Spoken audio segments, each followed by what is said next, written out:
not only does he say something about Bosa, Matt Rhule says something about Trent Williams to Peter Schrager. Take a listen.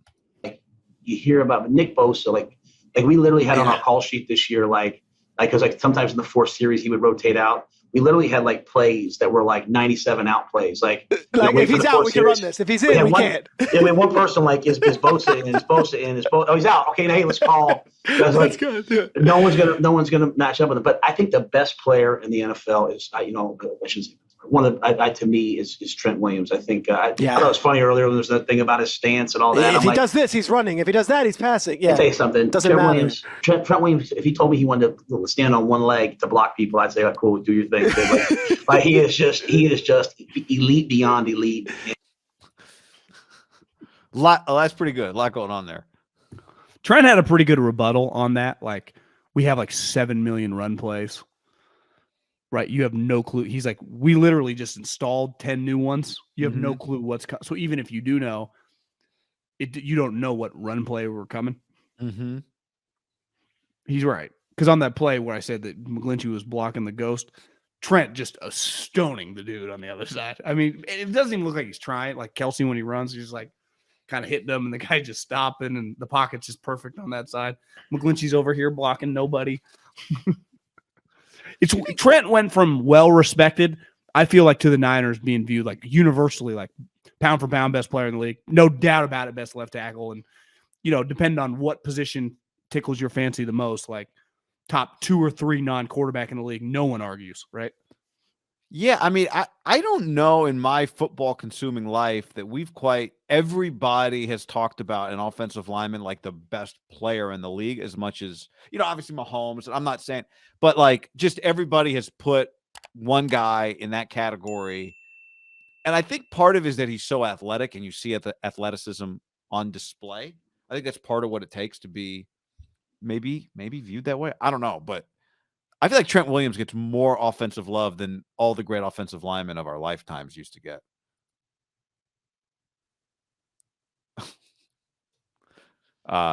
Did you hear any? I didn't hear. Did you just say something? I didn't hear it. If you did, you froze. I was just saying, I feel like Trent Williams gets more love for being elite than most of the offensive linemen of our lives. I do wonder if it's partly because we've every team now has a $20 million pass rusher and he just stones them all. It doesn't matter who he's playing. Maybe. I do think early, when we were younger, the Orlando Paces, maybe. Yeah. There have been a few and far between. And everyone kind of agrees. Remember the Anthony Munoz talk in the 80s? Larry Allen. Yeah. It's Larry rare. Allen for sure. I think because there are there's probably always a handful. There's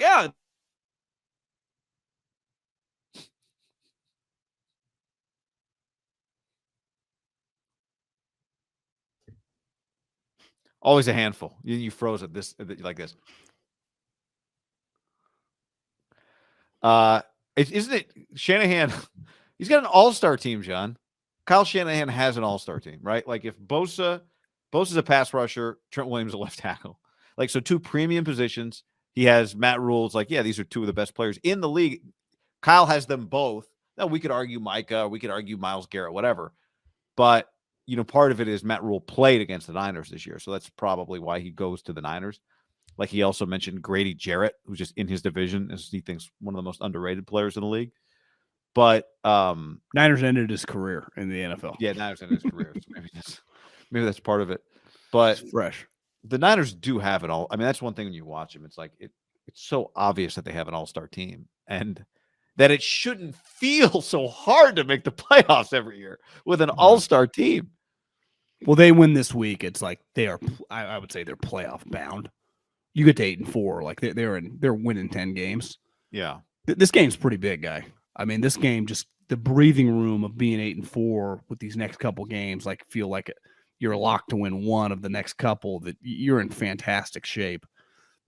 This game feels like it's going to be really hard, and I just can't get around that because it's. You know what's weird? We're numb to when we hear these comments. Yeah, no shit, Trent's sweet.